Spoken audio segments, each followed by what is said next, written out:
Welcome to Unit 7, Integrated Design. This week is a little bit different than normal. We do have an exercise that's a hands-on exercise. I think you guys will really like it and find it helpful when flowing copy and formatting copy.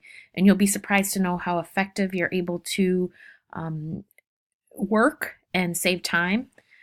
So our objectives are we're going to complete this hands-on exercise. It's for the Expedition Tea Company, a descriptive layout of tea descriptions, 3 column.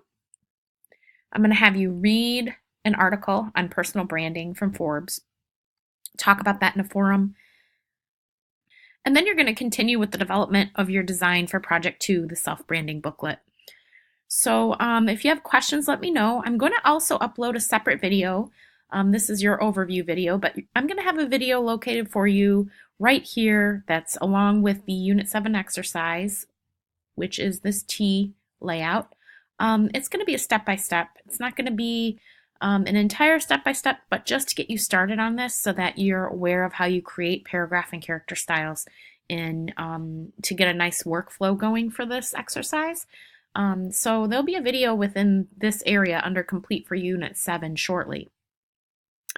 Okay, so here's a couple little tutorials for paragraph styles. Here's the branding article I hope you can read on personal branding and then post your thoughts in the personal branding forum. Here's where you submit the exercise. Submit here Unit 7 exercise and the Project 1 self-branding booklet draft.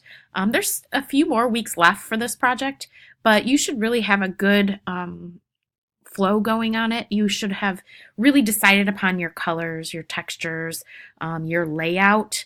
That's what you should be posting in this forum, where you're at. Last week was ideas.